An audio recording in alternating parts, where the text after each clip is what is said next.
The wheels of my wheelchair made wet marks on Daniel's fancy driveway. Rain was falling hard. I looked up at my son standing in his doorway. His face showed he did not want me there. "Mother, this isn't going to work," he said, like I was a stranger asking for money.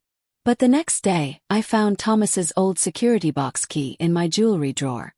When I gave it to the bank worker, his eyes got so big. He ran to get his boss. "Ma'am, please wait right here. You really need to see what's inside this box. Where are you watching from today? Write your city in the comments and don't forget to like and subscribe." 10 months ago, my biggest worry was fixing the broken heater before winter came. Thomas had died, and money was very tight. The fall happened on a Wednesday morning. Why do bad things always happen on regular days? I was walking to my car after buying bread and milk. My arms were full of bags because I didn't want to look like an old woman who needed help. The parking lot was covered in ice. Nobody had put salt down yet. 1 second I was walking fine. The next second my feet went up and I hit the ground hard. My left leg made a terrible cracking sound. The food I bought went everywhere. A young woman ran over to help me. She kept saying, "Don't move, help is coming." But all I could think about was how much the hospital was going to cost. I didn't have good insurance anymore. Thomas's insurance had ended when he died. The ambulance came and took me away. Everything hurt so much. 4 operations and 5 months later, here I sit. Margaret Ross, 70 years old, used to work at the library, now stuck in this wheelchair.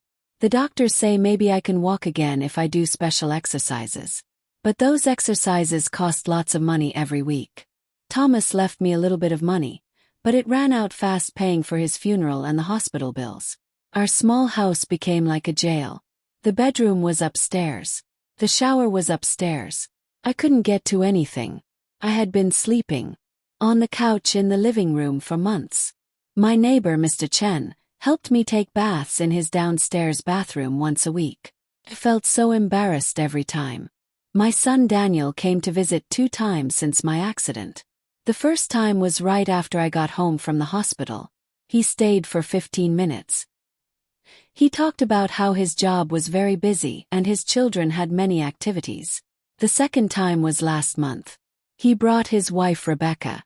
She spent the whole time looking at her phone and saying how sad my house looked. I finally called him yesterday.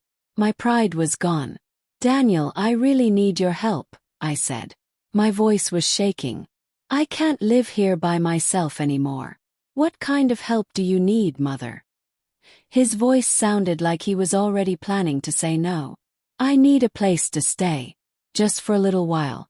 Until I figure out what to do next." The phone was quiet for so long.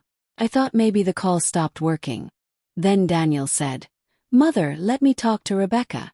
I'll call you tomorrow." That was yesterday afternoon. He never called me back. So I did something I never thought I would do. I packed a small bag with my clothes. Called a taxi. I went to Daniel's house without telling him I was coming. Maybe if he saw me sitting there in my wheelchair, he would remember that I'm his mother. Maybe he would remember that family should help each other. I was wrong about that. Now I was sitting in the rain outside his big beautiful house. Their house had 3 garages and a lawn that looked like a golf course. My wheelchair looked like trash next to all that fancy stuff. I pressed the doorbell and waited. I could hear children laughing inside.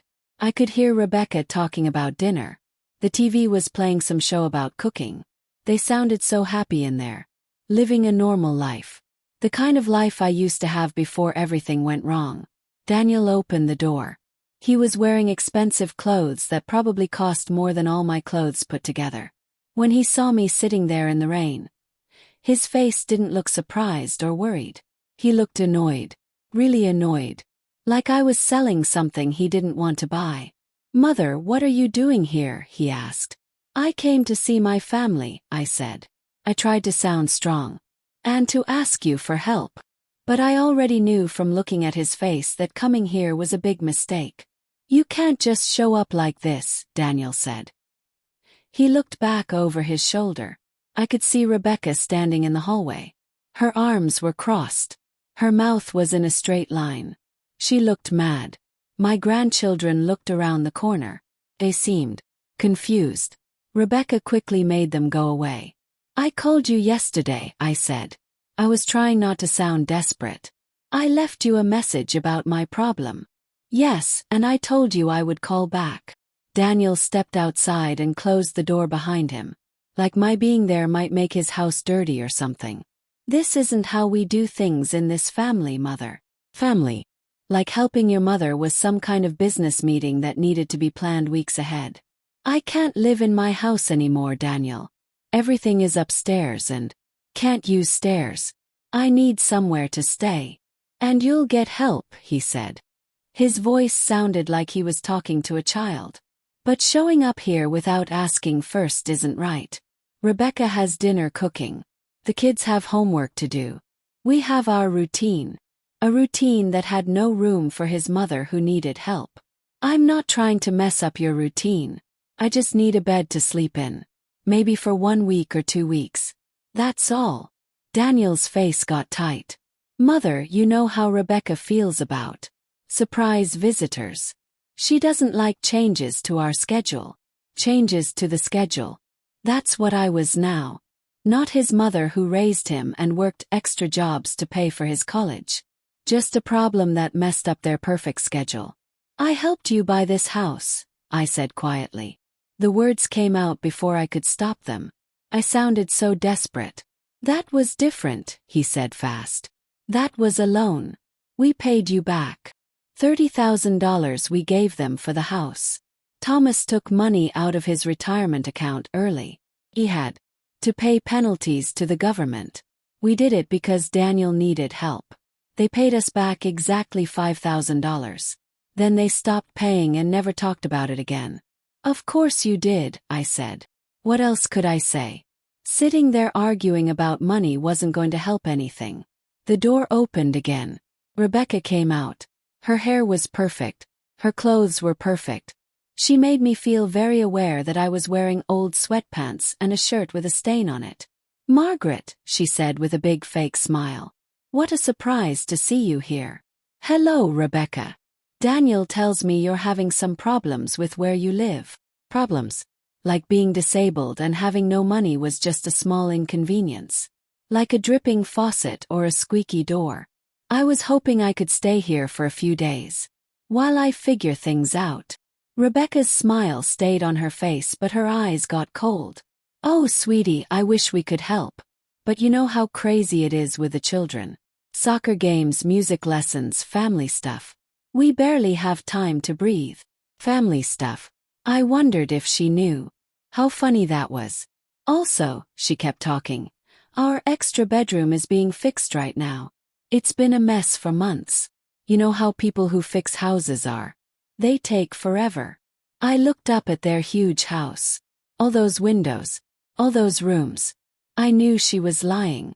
But if I said that, it would just make everything worse. Mother, maybe we could help you find a place to live, Daniel said. There are nice homes for old people. They have nurses and everything. Those places cost $4,000 every month, I said. My voice was flat. I only get $1,000 from the government. There are programs, Rebecca said, trying to sound helpful. The government helps people. I'm sure someone like you can get into those programs. Someone like me. Burden. A problem that someone else should solve with someone else's money. What about someone who comes to your house during the day? Daniel suggested. He was trying to think of any solution that didn't involve him actually helping. Someone who could help you cook and clean. That costs money too. Money I don't have. Nobody said anything. For a long time. 3 people standing in a driveway that cost more money than most people make in a whole year. And nobody could figure out how to help an old disabled woman. One of those people was her own son. Look, Daniel finally said. Let me talk to Rebecca tonight. Maybe we can think of something. But his eyes were already telling me no. And Rebecca's fake smile was gone. She looked like she wanted me to leave right now. Don't worry about it, I said. I started moving my wheelchair backward down the driveway. My heart was breaking into tiny pieces. Mother, don't be like that. Be like what? Realistic. Kept backing up. I understand, Daniel. Family is hard sometimes. I waited for my taxi to come back. Cost me $50 for the ride there and back. $50 I really couldn't spend. While I waited, I heard their door close with a soft sound. Through the window I could see them in their kitchen.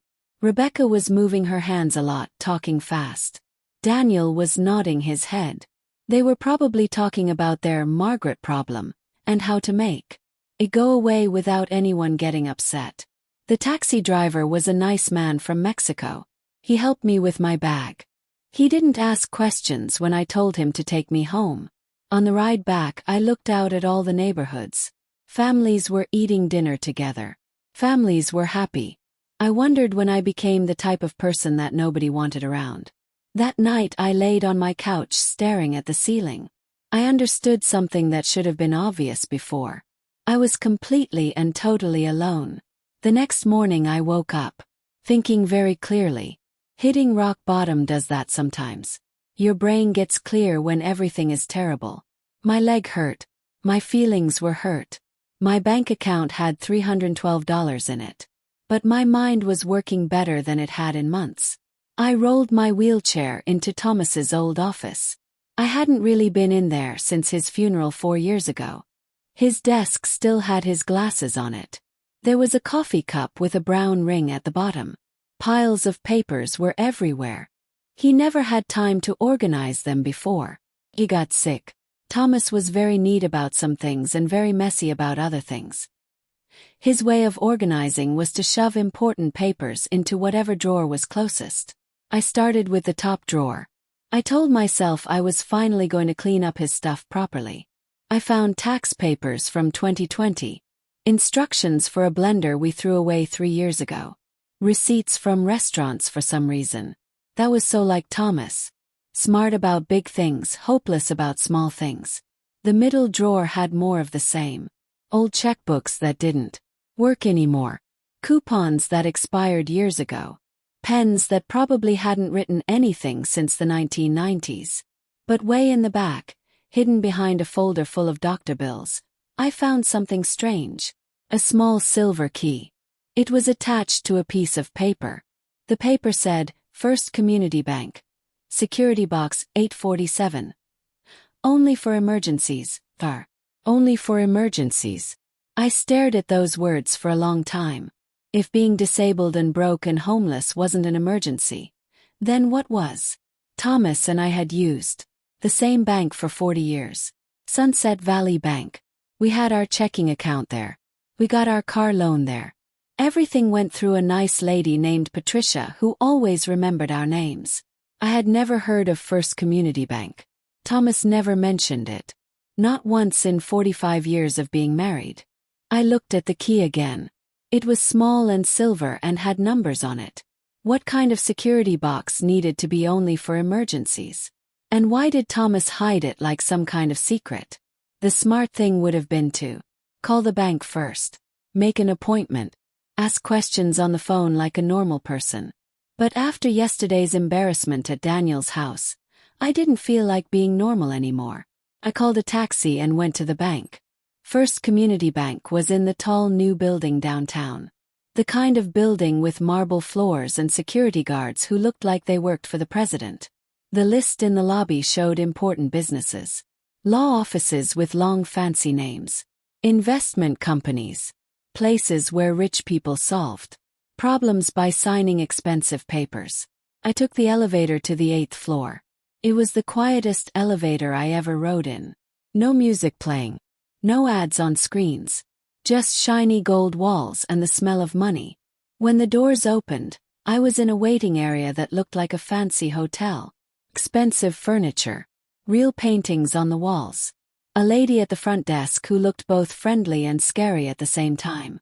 "Good morning," she said with a smile that looked expensive.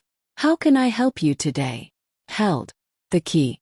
My hands were shaking a little. "I need to open a security box. Number 847. Do you have an appointment?" she asked. "No, but I have the key." I showed her the paper with Thomas's handwriting. Her face changed a little. Not mean, but suddenly more interested. "One moment, please," she said. She made a quiet phone call. She talked so soft I couldn't hear what she said. Then she hung up and smiled again. "Mr. Patterson will see you immediately. Maria will take you back." Maria appeared like magic. She was maybe 50 years old. She wore a suit that probably cost more than I spent on food in a whole month. She walked me down a hallway with offices on both sides. Serious people in expensive clothes were having serious conversations about what I guessed was lots and lots of money. "Mrs. Ross," Maria said as we walked, "Mr. Patterson has been waiting for you."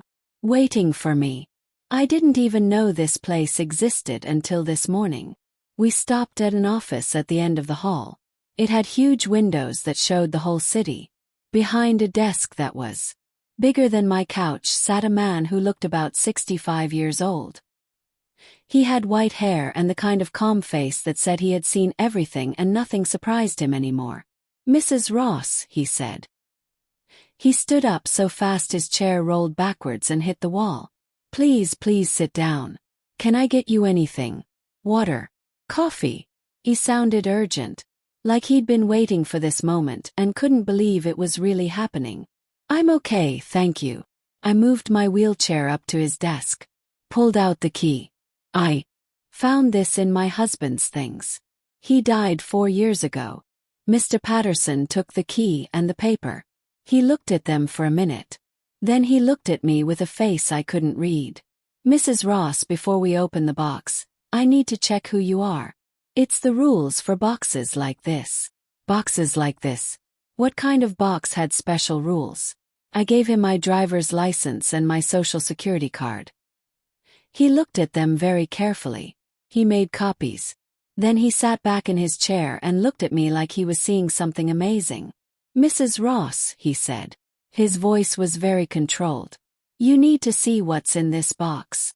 Mr. Patterson led me down another hallway to a room with walls made of metal. Inside were rows and rows of small boxes. He used the key and his own key to open box number 847. He pulled out a long metal drawer and put it on the table. "I'll give you some privacy," he said, and left the room. Inside the box were papers. Lots of papers. And a letter with my name on it in Thomas's handwriting. I opened the letter first. "My dearest Margaret," the letter said. "If you're reading this, then something happened to me and you need help. I'm sorry I kept secrets, but everything I did was to protect you and give you a good life. Inside this box are papers about money. A lot of money. More than you think we had. I made this money by investing. I started with a little bit and over many years it grew into something big. I never told you because I didn't want money to change us. I didn't want money to change Daniel. I wanted us to be a normal family. But if you're here reading this, it means you need this money now. Use it wisely. Use it to take care of yourself. And Margaret, if Daniel ever tries to hurt you or take advantage of you, there's a plan. Trap, really. It's all explained in the papers. I built it to protect you from people who might not care about you the way family should. I love you forever. Thomas." My hands were shaking so bad I almost dropped the letter. A trap. Thomas built a trap. I started looking through the papers. Bank statements. Investment records. Business documents. Page after page after page. The top of the first bank statement I saw numbers that made my brain stop working. Thomas Ross. Account balance. $52 million. $52 million. Thomas, my husband who wore the same shoes for 10 years and always bought the cheapest cereal, had $52 million in a bank account. I thought I was going to faint right there in that little metal room. "This can't be real," I whispered to nobody. Kept reading. The papers showed Thomas started investing in 1998. He began with $70,000 he saved from a side job I didn't know about. Every year the money grew. Sometimes a little, sometimes a lot. He was very smart about where he put the money. By 2005, he had $500,000. By 2010, he had $2 million. By the time he died, he had $52 million. There were other papers too. Thomas owned part of a bakery. He owned part of a doctor's office. He owned part of a company that made furniture. He owned part of a gym. All these businesses I never knew about. And they were all making money. Lots of money. Every year these businesses gave Thomas about $3 million. $3 million every year. While I was cutting coupons and buying the cheapest bread and worrying about every single bill, Thomas was making $3 million a year. Felt dizzy, confused, angry, all at the same time. Why didn't he tell me? One paper was different from the others. It had Daniel's name on it. I read it carefully. It said that Thomas had secretly co-signed some loans for Daniel. Big loans. Loans for almost $600,000. But there was a special rule. If Daniel ever tried to hurt me legally or financially, all those loans would have to be paid back immediately. Right away. Within 30 days. And Daniel didn't know about this. Thomas had set up a trap. If Daniel was good to me, nothing would happen. If Daniel tried to hurt me, he would lose everything. I sat in that little room for a long time, trying to understand. Thomas had been living two lives. The regular life with me where we worried about normal things. And this secret life where he was building a fortune and planning for the future. He had seen 20 years into the future. He knew Daniel might not be a good son. He knew I might end up alone and desperate. So he built a trap to protect me. But he let me worry about money for 45 years. He let me stress about bills and cut coupons and feel poor. Why? Mr. Patterson came back into the room. Are you okay, Mrs. Ross? I don't understand, I said. Why didn't Thomas tell me about this? Mr. Patterson sat down across from me. According to his instructions, Mrs. Ross, your husband believed money changes people. He didn't want it to change your marriage. He didn't want it to change how Daniel saw you. He wanted to live a normal life with the woman he loved. But he also wanted to make sure you would never have to worry if something happened to him. He let me worry for 45 years. No, Mr. Patterson said gently. He carried the worry for you. He knew about this money. He knew you would always be safe. That knowledge let him enjoy life with you without the stress of wondering if you would be okay later. I thought about all the times Thomas had seemed so calm when I was worried about money. How he always said, "It'll work out, Margaret. Don't worry so much." He wasn't being careless. He knew it would work out because he had $52 million hidden away. There's something else you should know, Mr. Patterson said. He pulled out another paper. Your husband set up a foundation. The Margaret Ross Foundation. It helps old people who don't have family to take care of them. Pays for their medicine, their food, their housing. Everything. The Margaret Ross Foundation. Thomas had named a charity after me and never told me it existed. The foundation has $15 million, Mr. Patterson continued. Every year it helps about 200 elderly people who have nowhere else to turn. Your husband wanted to help people like you. People whose families forgot about them. I started crying. Big tears rolling down my face. Thomas had been a genius. A secret genius who spent his whole life taking care of people. Taking care of me. Even after he died. What do I do now? He asked. Mr. Patterson smiled. Mrs. Ross, you do whatever you want. You have enough money to live however you choose. The question is, what kind of life do you want? I looked out the big windows at the city below. I thought about Daniel's big house and Rebecca's fake smile and my empty bank account and my terrible situation. Yesterday I was a burden asking my family for help. Today I was one of the richest women in the state. And nobody knew it except me. The ride home felt like traveling between two different worlds. I held the folder of papers tight in my lap. Afraid if I let go, everything would disappear. Maybe I would wake up and still be poor and broken and alone. But the papers were real. The money was real. $52 million was real. And Thomas's lie was real too. By the time the taxi got to my house, I had moved past being shocked. Now I was angry. Not about the money. How could I be angry about being rich? But about the lie. Our whole marriage had been built on a lie. Every talk about money. Every time I worried about bills. Every time I stressed about making ends meet. Thomas had been sitting on a fortune that could have made all that stress go away. I had loved a man I never really knew. Mrs. Chen was watering flowers next door when I got home. She waved and smiled.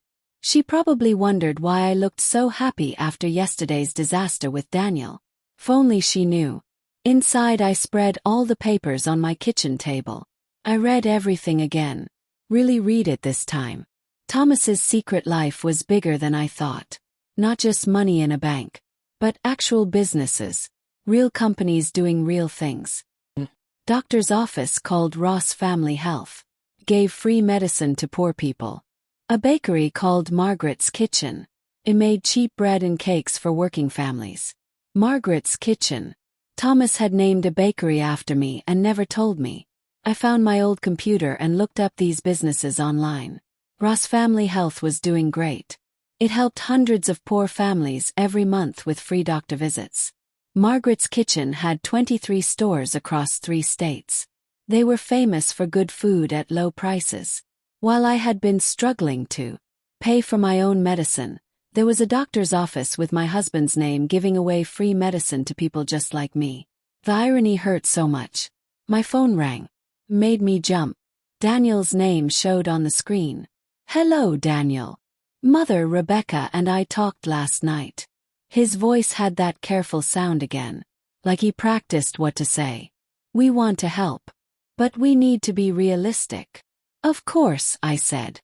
"We found some programs that could work for you. There's a government program for old people. And there are some cheap apartments you might be able to get into." Cheap apartments. Yesterday that suggestion would have crushed me. Today, knowing what I knew, it was almost funny. "That's very nice of you, Daniel. The thing is, Mother, we can't fix this problem for you. You need professional help. Social workers. Case workers. People who know the system. The system. Like I was a problem that needed to be processed through the government like a form." "You're probably right," I said calmly. "Really?" He sounded surprised that I wasn't arguing. "I mean, I'm glad you're being smart about this." Smart. I was being smart by accepting that my son saw me as a problem for other people to solve. "Rebecca found a caseworker who helps old people," he continued. "Her name is Linda Martinez. She can meet with you tomorrow if you want." "That sounds perfect." "Great. I'll give you her number." He stopped talking for a second. I could hear the relief in his voice. "Mother, I know this is hard. But you'll see. Sometimes these programs work better than family help. There's less emotion involved. Less emotion involved. Translation, less guilt for him. Less responsibility. Less need to actually help his mother in any real way." "You're absolutely right, Daniel. Family can be complicated." After he hung up, I sat looking at the papers on my table. $52 million. And my son was arranging for me to meet with social services about cheap housing. The difference between what my life really was and what everyone thought it was felt crazy. I picked up my phone and called First Community Bank. "Mr. Patterson's office. This is Margaret Ross. I need to talk to Mr. Patterson about getting some money from the account." "Of course, Mrs. Ross. Hold on one moment." Mr. Patterson answered quickly. "Mrs. Ross, how can I help you?" "Thomas's papers said I could get money transferred to my regular bank account. How does that work?" "Very simple. Just tell me your bank information and how much you want each month. I can set it up today. Let's start with $7,000 a month." "Absolutely.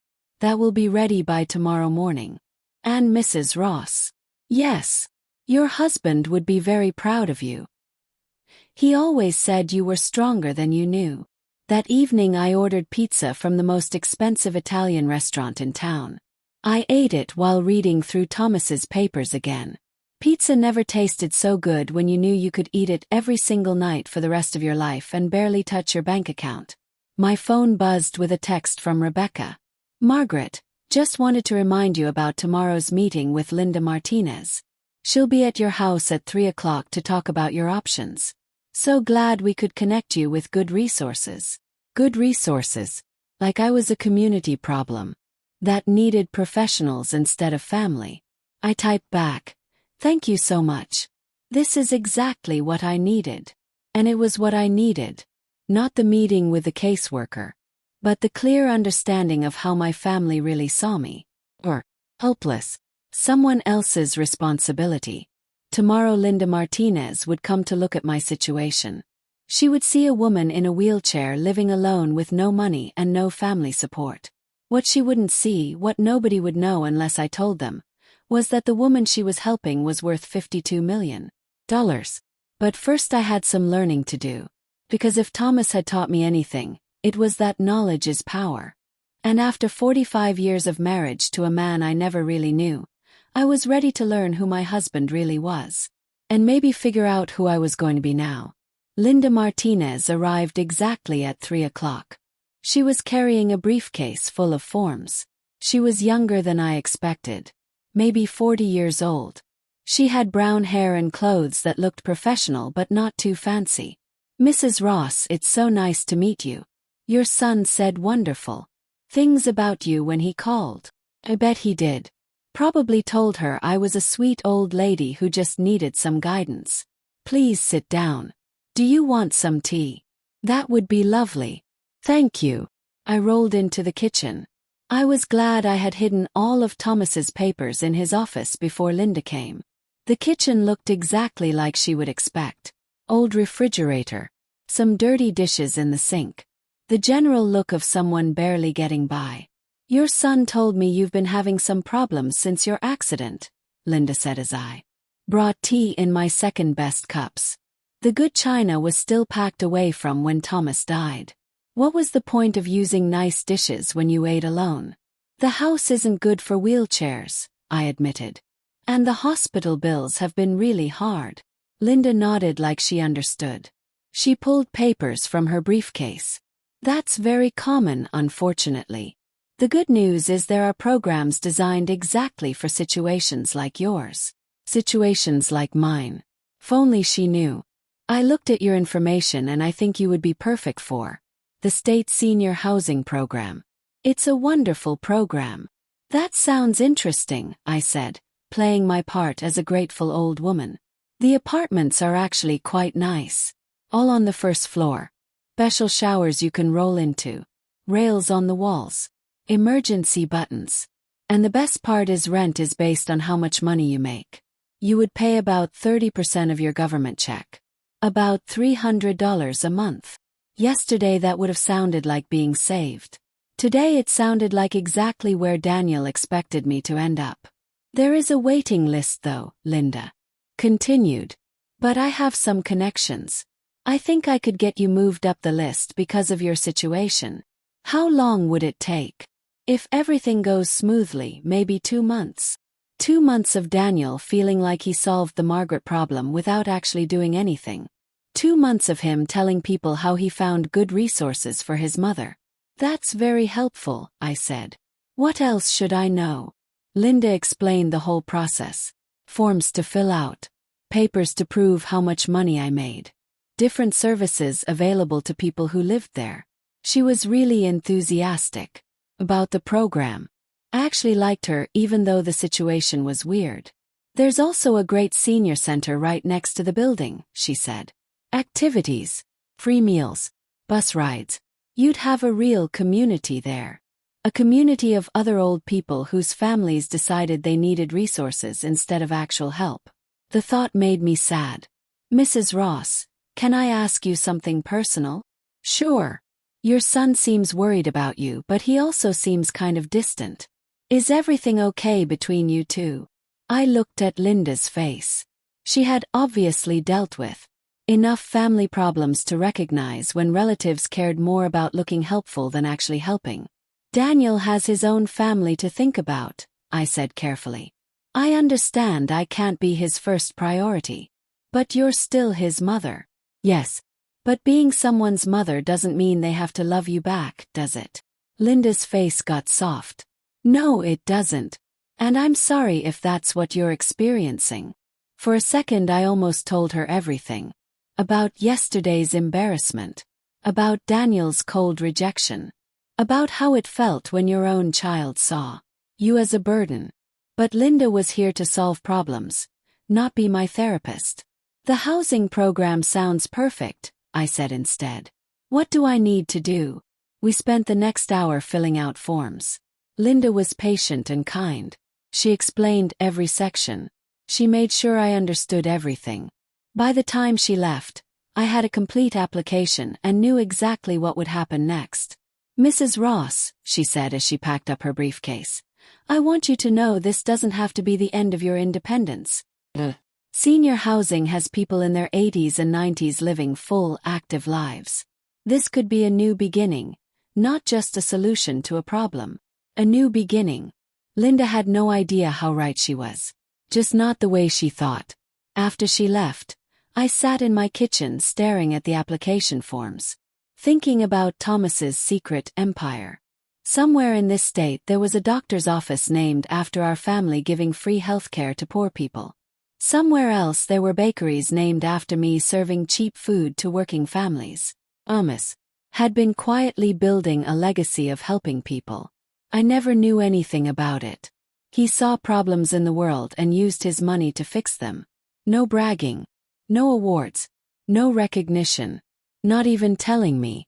What would he think about me hiding in this house pretending to be poor while my own son arranged for me to live in government housing?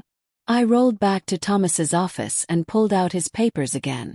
This time I looked more carefully at the business papers. The doctor's office wasn't just giving away free services. It was making enough profit to expand. Margaret's Kitchen wasn't just feeding people. It was making jobs and building wealth while helping neighborhoods that other companies ignored. Thomas hadn't just been hiding money.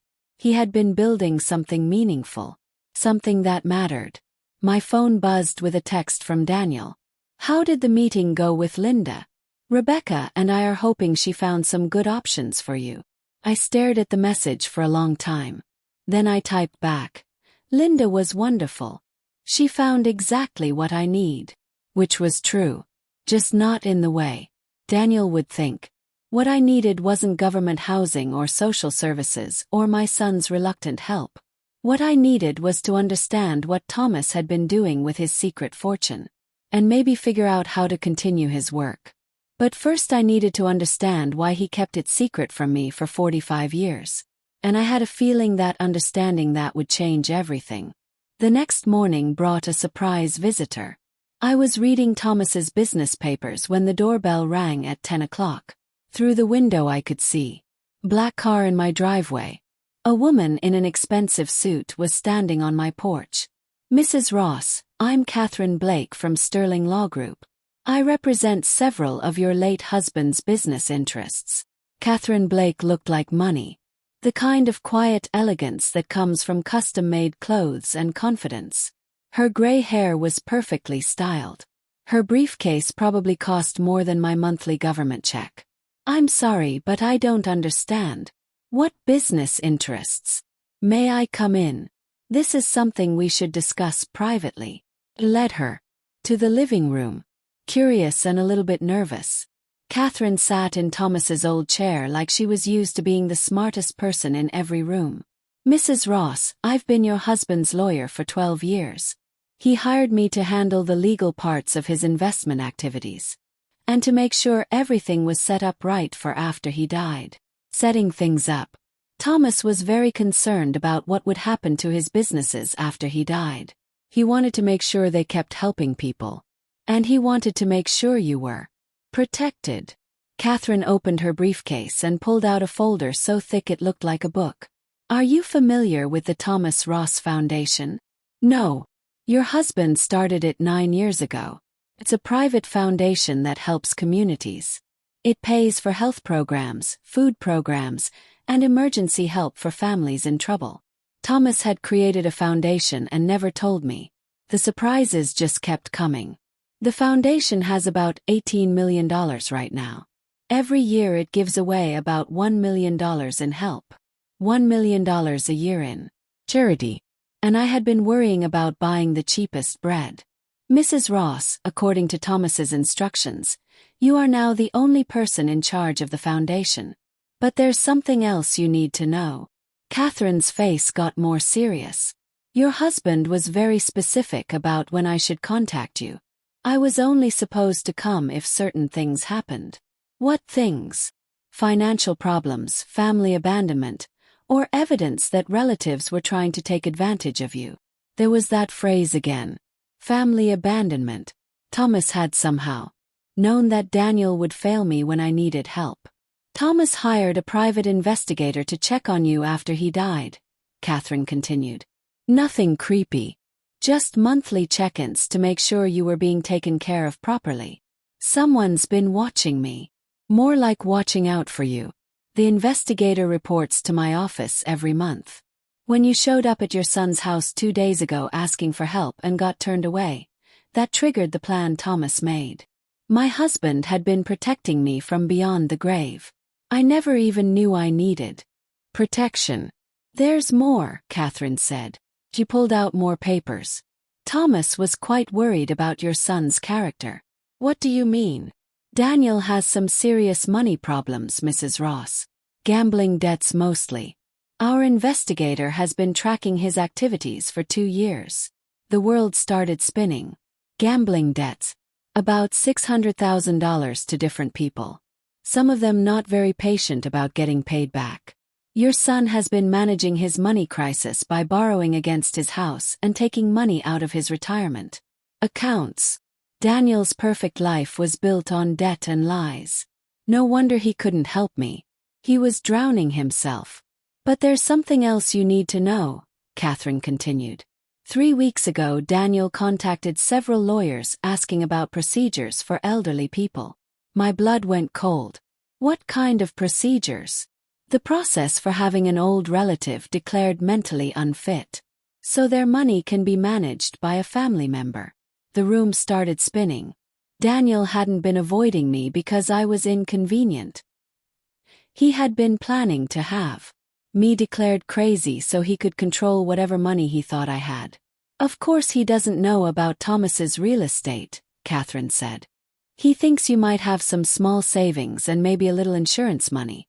But Mrs. Ross, if he had succeeded in having you declared unfit, he could have gotten access to everything. Everything. $52 million that Daniel would have gambled away. Thomas saw this possibility coming, Catherine continued. He left very specific instructions about what to do if Daniel ever took legal action against you. She handed me a sealed envelope with my name written in Thomas's handwriting. What is it? His final message to you, along with a complete plan for protecting yourself and your money from anyone who tries to hurt you. I opened the envelope with shaking hands. Inside was a letter in Thomas's neat handwriting. My dearest Margaret, the letter said. If you're reading this, the worst has happened. Our son has shown his true colors. I hoped I was wrong about Daniel. But I prepared for the possibility that I was right. You're about to learn things about me, about our marriage, and about Daniel that will hurt. Kept secrets from you. Not because I didn't trust you, but because I wanted you to have the chance to love our son without seeing his problems. I failed as a father, Margaret. Somehow I raised a man who sees people as things to use instead of people to love. But I will not let him hurt you. Everything I built was for you. The businesses, the investments, the foundation. It's all yours now. Use it well. Use it to build the life you deserve. And if Daniel comes after you with lawyers, remember this. The trap is already set. He just doesn't know he's about to walk into it. All my love, Thomas. I looked up at Catherine. She was watching me with sympathy and determination on her face. What trap? Catherine smiled. For the first time since she arrived, she looked genuinely happy. Mrs. Ross, your husband was a very smart man. Would you like to hear his plan? Catherine Blake spread papers across my coffee table like a general planning a battle. Each paper was placed carefully. Each detail explained. Precisely. Slowly I began to understand that my quiet husband had been way more clever than I ever imagined. Thomas's strategy was beautiful in its simplicity, Catherine said, pointing to a complicated legal document. If Daniel ever tried to have you declared mentally unfit, he would unknowingly trigger a series of automatic financial actions that would destroy him. What kind of actions? All of Daniel's debts would be combined under a loan guarantee that Thomas secretly co-signed 2 years ago.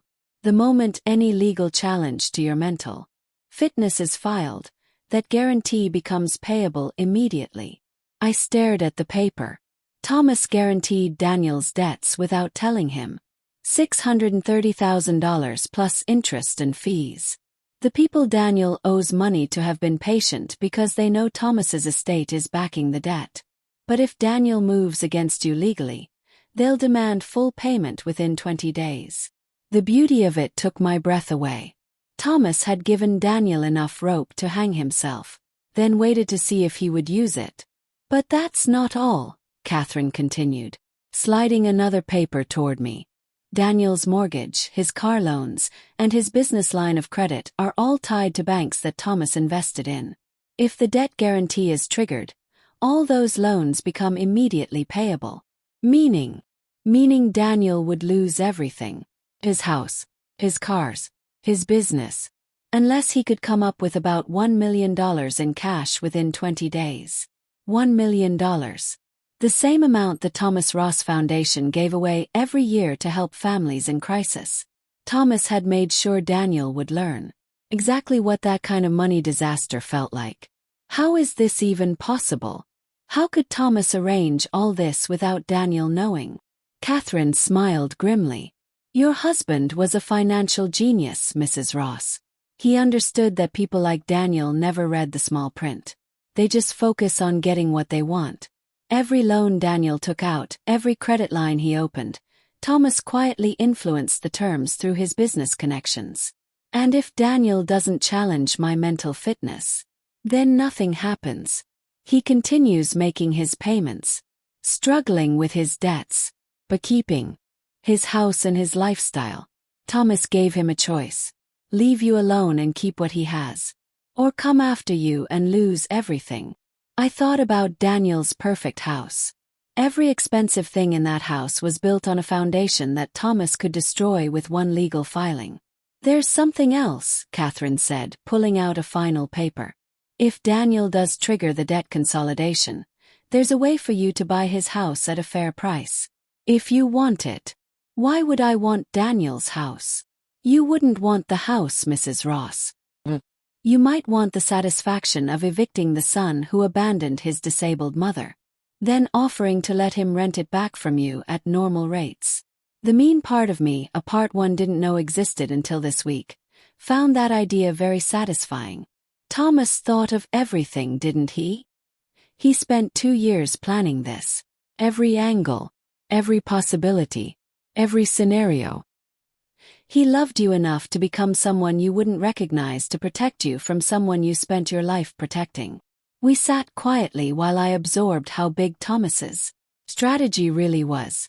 My gentle, quiet husband had been running a financial operation that would impress a spy. What happens now? Now we wait. According to our investigator, Daniel has an appointment with an elder law attorney tomorrow morning. If he goes through with the mental fitness action, we'll know within 2 days. And if he does, then we spring the trap your husband spent 2 years building. Catherine began packing her papers back into her briefcase. Mrs. Ross, I need to ask you something personal. Are you prepared for what this might do to your relationship with Daniel? I thought about sitting in that driveway being dismissed like a salesperson. I thought about the cold calculation in Rebecca's eyes.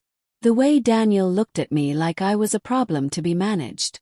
Catherine, I spent 45 years married to a man who loved me enough to build a financial empire while letting me worry about grocery money. I spent 30 years raising a son who would rather see me in government housing than mess up his routine. I think it's time I stopped protecting people who won't protect me. Catherine nodded approvingly. Your husband said you were stronger than you knew. I'm beginning to see what he meant. After Catherine left, I sat in Thomas's office surrounded by evidence of his secret life. I tried to match the man I loved with the strategic genius he apparently was. Every document told a story of careful planning and patient waiting, of a man who saw problems coming years before they arrived and quietly prepared solutions. The doctor's office, the bakeries, the foundation, the trap for Daniel. It was all part of a big plan to take care of me while protecting me from people who might hurt me, including our own son. My phone rang at 6 o'clock. Daniel's name showed on the screen. "Hi, Mother. How are you feeling about everything Linda talked about yesterday?" "I'm feeling very good, actually." "Good. That's great. Listen, Rebecca and I have been talking. We think it might be helpful if we were more involved in your planning." "More involved?" After 2 years of barely visiting and 2 days of treating me like charity, Daniel suddenly wanted to be involved. What kind of involvement? "Well, there are probably money decisions you'll need to make. Bank accounts to close, things to sell, that kind of stuff. We thought it might be easier if we helped manage those details." Things to sell. Daniel was already planning how to access whatever money he thought I had. "That's very thoughtful, Daniel. But I think I can handle my own money." "Mother, with all due respect, you've never been good with money. Remember how Dad always handled the investments and banking. You might be in over your head trying to manage everything alone. Dad always handled the investments. If only Daniel knew what Thomas had actually been investing in." "I appreciate your concern, but I'm managing fine." "Are you sure?" "Because Rebecca knows a really good financial person who helps old people manage their money efficiently. It could save you stress and maybe some money in taxes too. A financial person who could help identify exactly what money existed. And maybe recommend that a concerned family member be given power to manage properly." "I don't think that's necessary right now, Daniel." "Okay. But Mother, promise me you won't make any big money decisions without talking to us first. At your age, it's easy to make mistakes that could cost you everything." My age, like turning 70, had erased 40 years of managing household money and making smart decisions. "I promise I'll be very careful with my money, Daniel." Which was true. I planned to be extremely careful with my $52 million. Especially when it came to protecting it from my son. The call came at 10:30 the next morning. Catherine Blake's voice was calm and professional, but I could hear the satisfaction underneath. "Mrs. Ross, it's done. Daniel filed a petition for mental fitness evaluation this morning at 10:15. Judge Morrison has scheduled a hearing for next Monday." My son had pulled the trigger. After everything I'd done for him, every sacrifice, every way I'd supported his dreams, Daniel had decided to have me declared mentally unfit so he could control my money. "How long do we have?" "The debt consolidation." Notices were sent automatically when the court filing was processed. Daniel's creditors have 20 days to demand payment. But most will probably move much faster once they realize what happened. And his mortgage? Callable as of this afternoon. Valley National Bank will probably contact him within hours. I felt a strange mix of sadness and anticipation. This was really happening. Thomas's 2-year plan was finally in motion. "There's something else, Mrs. Ross. Daniel apparently told the court he's concerned about your mental state because you've been making strange financial decisions and talking about money you don't have." "Strange financial decisions." "He cited your withdrawal of $7,000 from your bank account yesterday as evidence of confused thinking." $7,000. Mr. Patterson had processed the first monthly transfer from Thomas's account exactly as I requested. To Daniel, that must have looked like a crazy woman spending money she didn't have. "He has no idea what's coming, does he?" "None at all. Mrs. Ross, there's one more thing. Our investigator reports that Rebecca has already contacted 2 estate sale companies about selling things from an elderly relative's home." My stomach hurt. Rebecca was already planning to sell my furniture, my belongings, everything Thomas and I collected in 45 years of marriage. In her mind, I was already gone. Just a problem solved and things sold. "What do you need from me?" "Nothing right now. Just wait and let Thomas's plan work. But Mrs. Ross, you should prepare yourself. This is going to get very ugly very quickly. She was right. By 2 o'clock my phone was ringing constantly. Daniel called 5 times, each message more panicked than the last. By the 5th call his voice was shaking. Mother, something crazy is happening with my mortgage. The bank is saying they need to review my loan immediately. Can you call me back? This is urgent. I didn't call him back. At 5 o'clock Rebecca called. Margaret, we need to talk. Daniel's having some kind of financial emergency. And we think it might be connected to your court thing. Can you meet us tonight? This is really important. I didn't call her back either. At 7:30, my doorbell rang. Through the window I could see Daniel's car in my driveway. Him and Rebecca were both standing on my porch. Daniel looked like he hadn't slept in days. Rebecca's perfect appearance had cracks in it. I opened the door but didn't invite them in. Mother, we need to talk, Daniel said immediately. Something's gone wrong with my loans. Every bank, every credit company, they're all demanding money immediately. They're saying I guaranteed debts I never heard of. That sounds complicated. It's more than complicated. It's impossible, they're saying. Dad co-signed loan guarantees for over $600,000. But that can't be right, can it? Dad never mentioned anything like that to you, did he? Thomas had co-signed those guarantees 2 years ago, knowing exactly what would happen if Daniel ever came after me legally. My husband had planned this exact conversation. Your father handled all the money matters, I said truthfully. I rarely knew what he was doing with investments and business stuff. Rebecca stepped forward. Her fake smile was completely gone. Margaret, this is serious. If these loan guarantees are real, we could lose everything. The house, cars, everything. I'm sorry to hear that. Sorry to hear that. Rebecca's voice got louder. Margaret, this affects you too. If Daniel loses his house, where do you think you're going to live when you can't take care of yourself? Interesting. 2 days ago I was too much trouble to stay in their guest room for 1 week. Today I was part of their long-term housing plan. I think I'll be okay, I said calmly. Daniel was staring at me with growing confusion. Mother, did you hire a lawyer?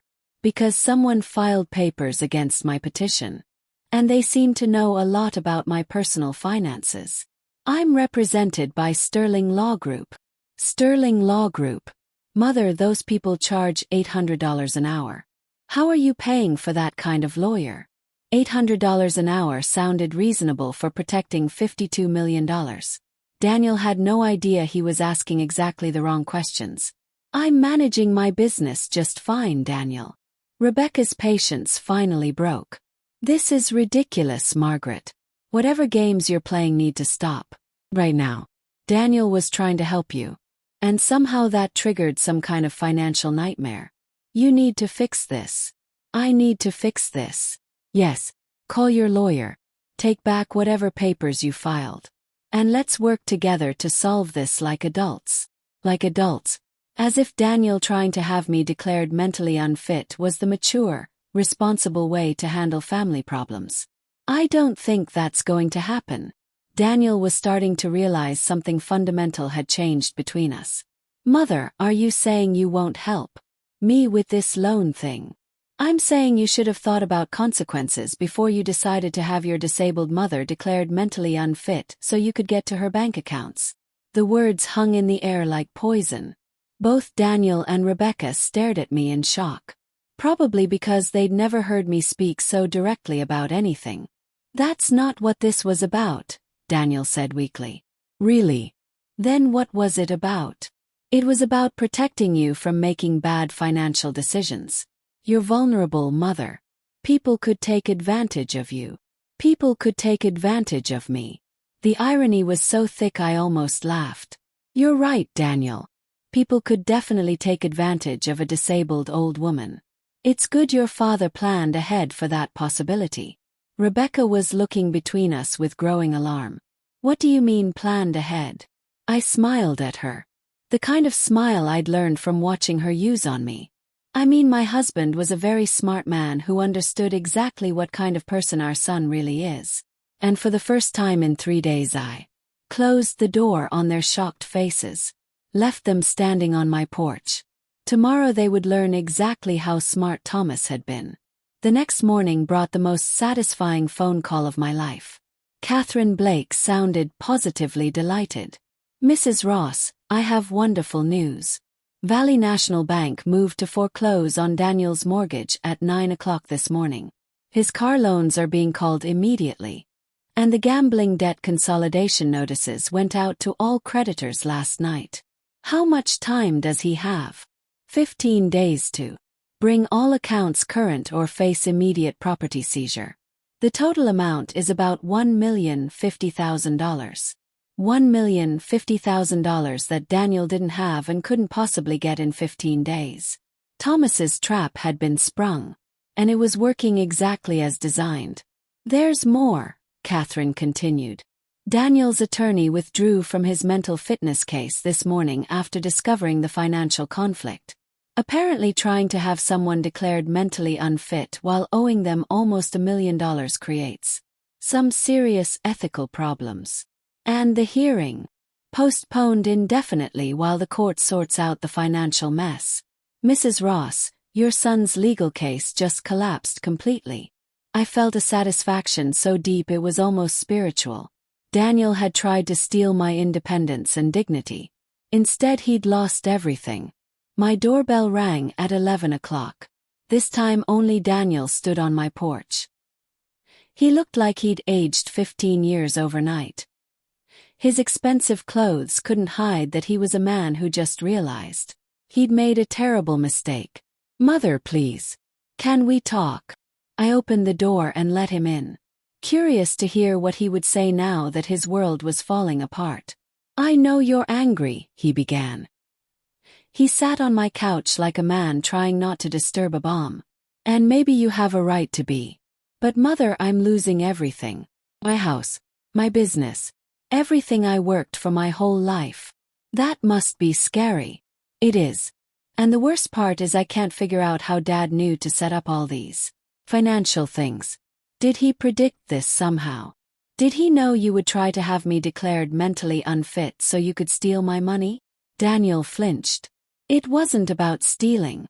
I was genuinely worried about you. Were you worried when you wouldn't let me stay in your house for 1 week? Were you worried when Rebecca suggested I should be grateful for government help? Or did you only start worrying when you thought there might be money?" "Mother, that's not fair." "Fair?" I laughed. The sound surprised both of us. "Daniel, you want to talk about fair? Let me tell you what's fair." I rolled to Thomas's office and came back with one of his bank statements. Daniel's eyes got huge when he saw the First Community Bank letterhead. "Your father left me $52 million, Daniel. $52 million. He spent 25 years building a fortune while I worried about grocery bills. And he did it all to protect me from ending up dependent on people who might not care about me." Daniel stared at the paper like it was in a foreign language. $52 million. Impossible. Your father was a genius. He just hid it very well." I pulled out more statements.